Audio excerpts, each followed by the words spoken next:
What's up, guys? Doug here, Gen X Vintage, and today I wanted to do a review of this Pro Wrestling Illustrated from June 1991. I have made a decision to go back and collect as many of these as possible.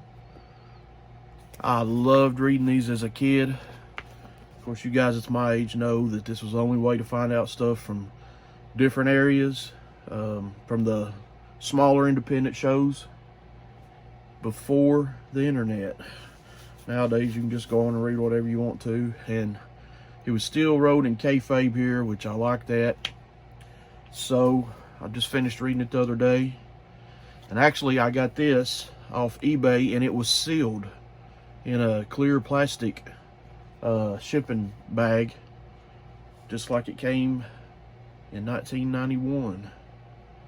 But I had to open it and read it, and I don't remember having this particular one as a kid, but I have seen it several times over the years. So let's get into it. I don't know if you guys ever ordered that game, but I did. And it wasn't bad. I like the cartoon characters better, but I never actually played it with anyone because my friends wasn't into this kind of stuff. They was dweebs. Alright, so let's go here. Some between falls, talking about Sergeant Slaughter being a traitor, some folks missing Magnum, going over the Black Scorpion angle with Sting. Nothing too exciting here. Ringside with Bill Apter. Nothing too exciting here. I'm going to skip through some of this stuff and only show you guys the stuff that I think's cool. They had a 900 number. Do you guys remember 900 numbers? Call now. Find out the latest information, exclusive stories. This one was cool. I'm a Bruce Pritchard fan, his podcast. And this story is talking about his last appearance for WWF because the Ultimate Warrior had hurt him. And I guess that's how they got him off TV. Brother Love, I love you. I love my ET hat too. If you guys remember the Fabulous Ones, this is a picture from 1981, a bloody picture before they become the Fabulous Ones, where Steve and Stan was fighting each other. Yeah, I never knew that. Crazy. Whoever wrote this article, Craig Peters, was predicting one of them to turn on the other one because I guess at that time they were being managed by Jim Cornette. This was maybe after Stan and Jim Cornette left WCW. I can't remember. And here's, I'm pretty sure, the biggest wrestler of all time, Elegante. Poor guy died broke back in his home country.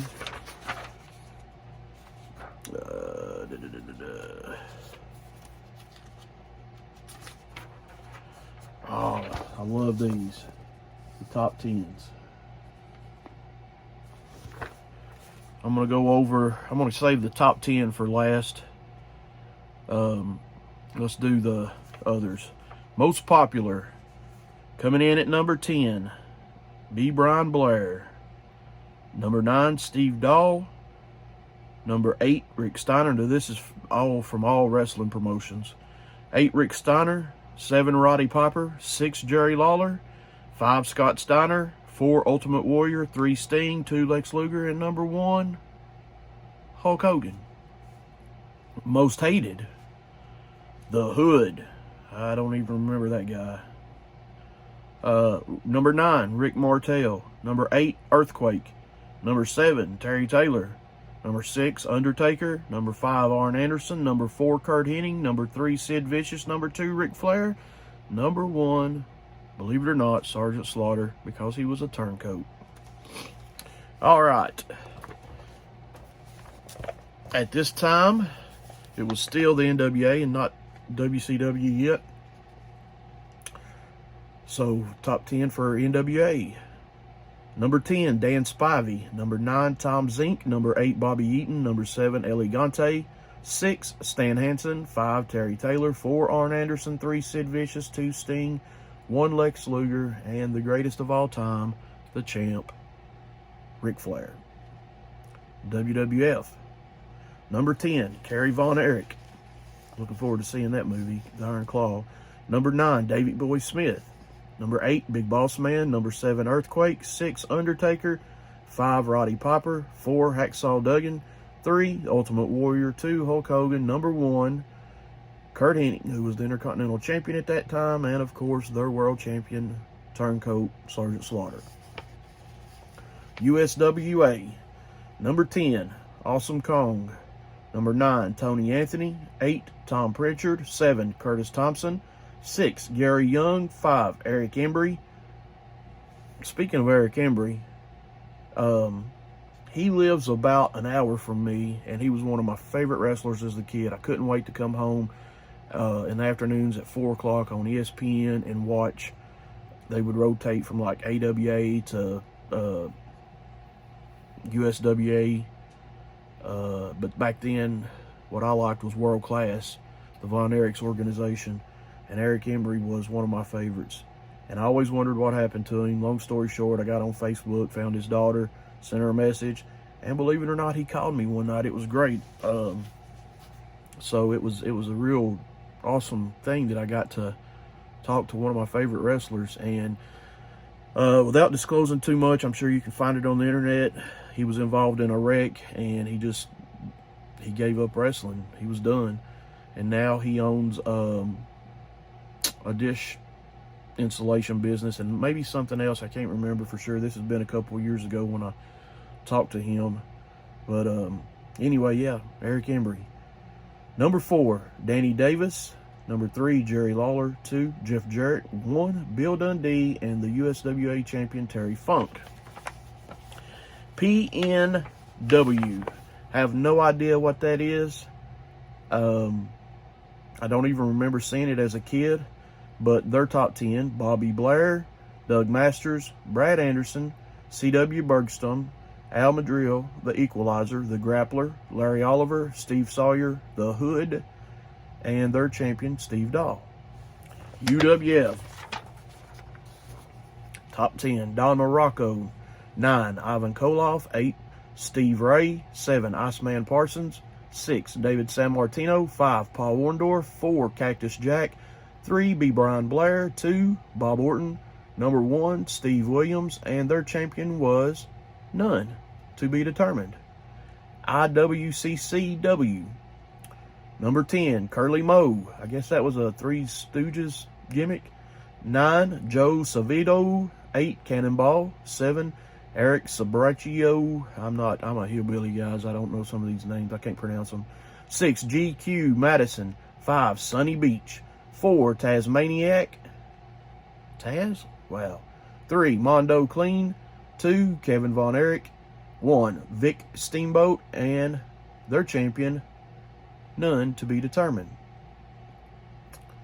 And what's really blows my mind here is that these companies, PWN or whatever it was, yeah, PNW, UFW, which I understand that one, have the big ratings. But if you look here, AWA was apparently on its last legs, and that's sad. I was an AWA fan. All right, number 10, Buck Zumhoff. If you don't know this guy's story, man, he's a creep. He's a pedophile. Unreal. Look him up, man. He's trash. 9, Wayne Bloom. 8, Mike Enos. 7, Larry Cameron. 6, Colonel De Beers. 5, Baron Von Raschke. 4, Brad Riggins. 3, Nikita Koloff. I don't remember Nikita ever being there. 2, The Trooper, who later became the Patriot. Number 1, Tommy Jammer.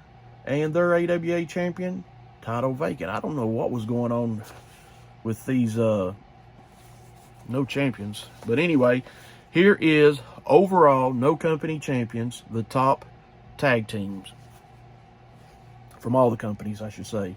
Number 10, Brad Anderson and the Hood. I might have to look up the Hood and see who that was. 9, Jeff Jarrett and Jerry Lawler. 8, Power and Glory. 7, the Freebirds. 6, the Legion of Doom. 5, the Nasty Boys. 4, Arn Anderson and Barry Windham. 3, Rick and Scott Steiner. 2, Doom. And number 1, the Hart Foundation. All right, singles top 10, all promotions. Number 10, Hacksaw Jim Duggan. Number 9, Bill Dundee. That's surprising. That's cool because I like Bill Dundee, but that's surprising. He was the USWA Texas champion, so that's whenever the Jarretts bought Fritz out. Cool. 8, Roddy Piper. 7, The Ultimate Warrior. 6, Sergeant Slaughter. 5, Hulk Hogan. 4, Kurt Hennig. 3, Sting. 2, Lex Luger. And 1, Ric Flair. Oh, love the ratings. That's probably one of the first things I would turn to when I was a kid and read about. Here's where you could order back issues for $3 each. Man, golly, I would love to be able to go back and get some because I can guarantee you wrestling magazines ain't cheap nowadays. And this article was awesome on Cactus Jack. And the reason why it was awesome is because in 1991, Cactus Jack predicted, let me find it here. He says, it's talking about how crazy of chances he takes in the ring and on what he puts his body through.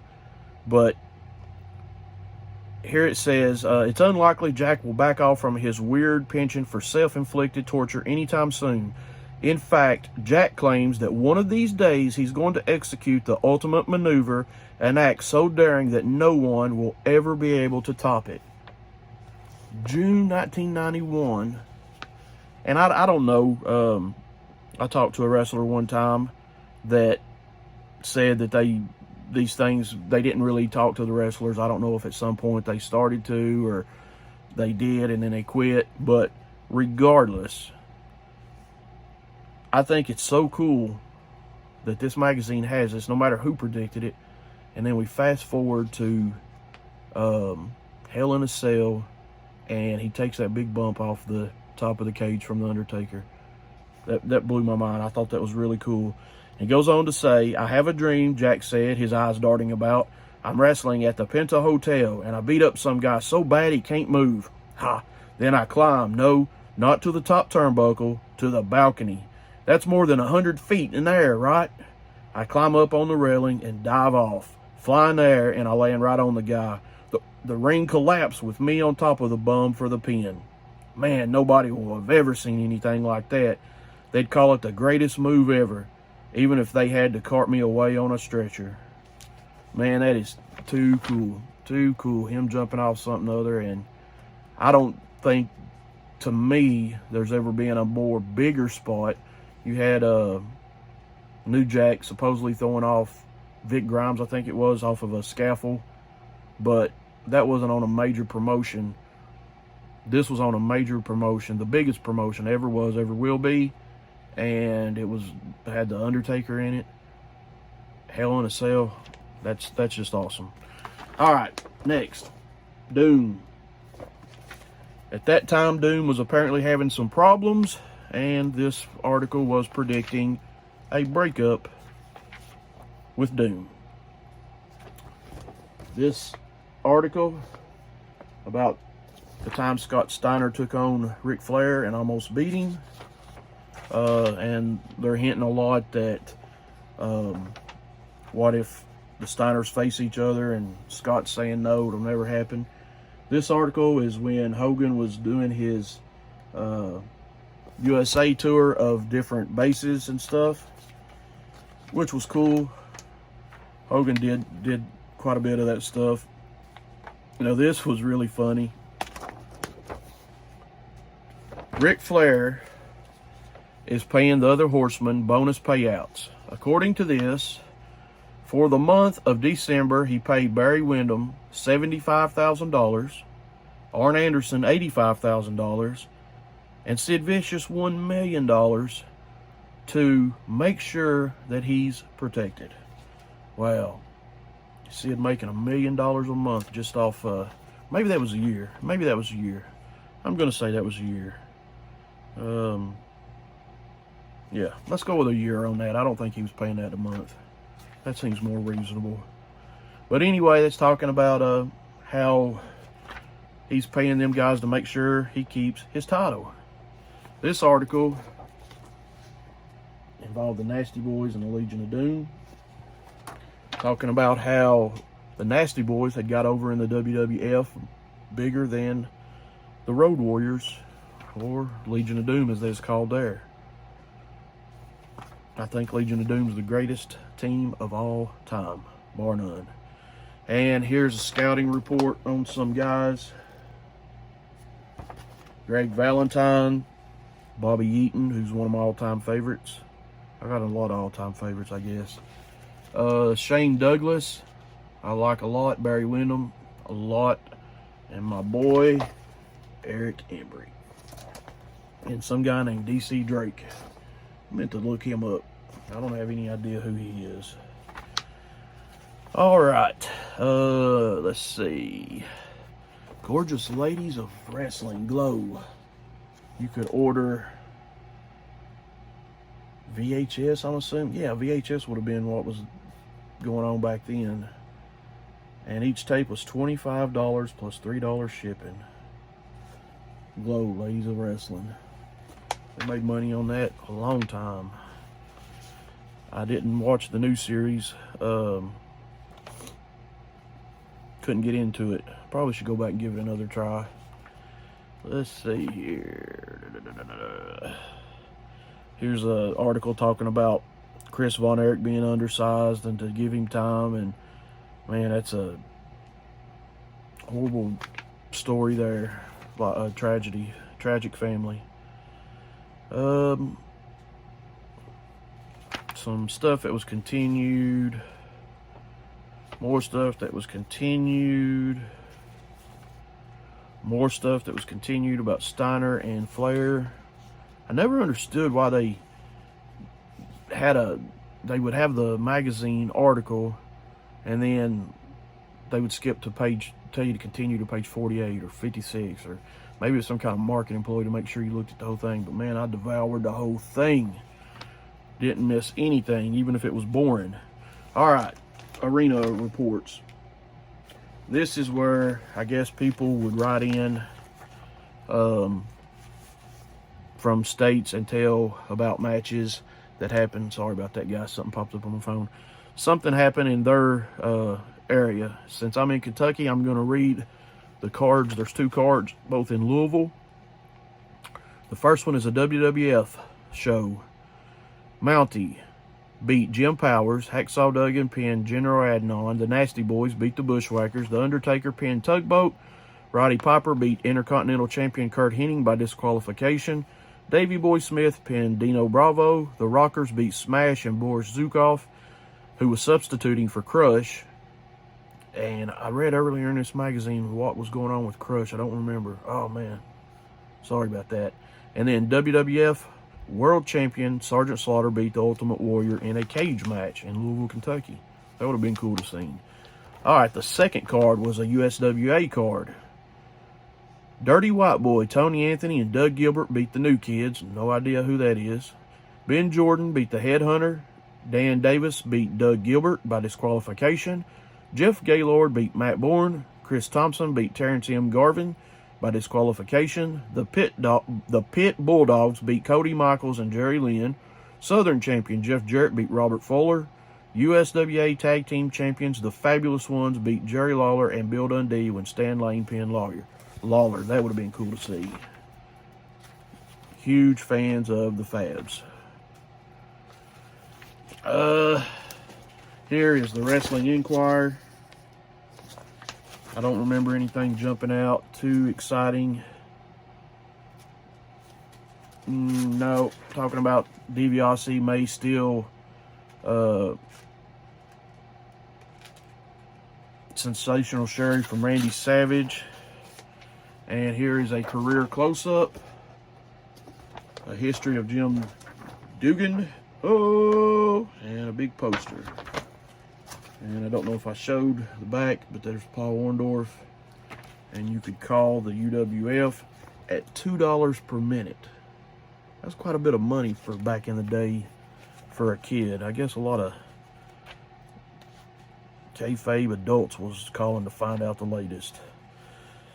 But there it is, guys. I am glad that you took the time to listen. And I'll be back soon with another magazine.